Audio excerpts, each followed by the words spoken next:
2026 সালের UEFA Europa league শিরোপা জিতে নিল আর্জেন্টাইন বাজ পাখি খ্যাত গোলকিপার ইমিলিয়ানো মার্টিনেজের ক্লাব অ্যাস্টন ভিলা। ইউরোপের দ্বিতীয় সর্বোচ্চ টুর্নামেন্ট হলো এটা। এই ট্রফি জয়ের মধ্য দিয়ে ইতিহাসে প্রথমবারের মতো কোনো ইউরোপীয় টুর্নামেন্টের ট্রফি জিতল ইমিলিয়ানো মার্টিনেজ।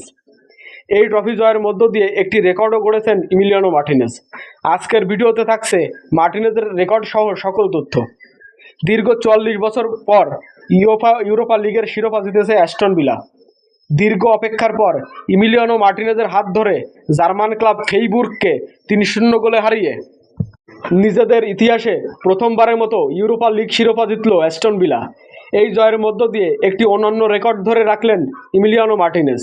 তিনি তার পুরো ক্যারিয়ারে কোনো টুর্নামেন্টের ফাইনালের কোনো ম্যাচই হারেন নাই। এই জয় সেই রেকর্ডও অটুট থাকলো। সামনে ফিফা ওয়ার্ল্ড কাপ উপলক্ষে দারুণ ছন্দে রয়েছেন তিনি। ইমিলিয়ানো মার্টিনেজ সহ এই টুর্নামেন্টে ইমি বুয়েন্দাও দারুণ পারফরমেন্স উপহার দিয়েছেন। জাতীয় দলে ডাক পাওয়ারও পথ সুগম করেছেন তিনি।